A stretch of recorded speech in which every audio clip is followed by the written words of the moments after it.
Hey, ich bin Chris und ich will euch zeigen, wie ich mich aus den Depressionen kämpfe und mit 33 ohne Erfahrung Profiboxer werde. Heute steht ein 8-Kilometer-Lauf an. Grundlagenausdauer. Die Grundlage für jeden Boxer. Wahnsinn. Vor 1,5 Jahren habe ich noch geraucht. 15 Jahre lang.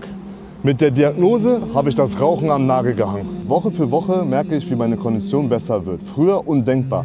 Heute sind es 8 Kilometer. Und das ist erst der Anfang. Lasst uns den Weg gemeinsam gehen.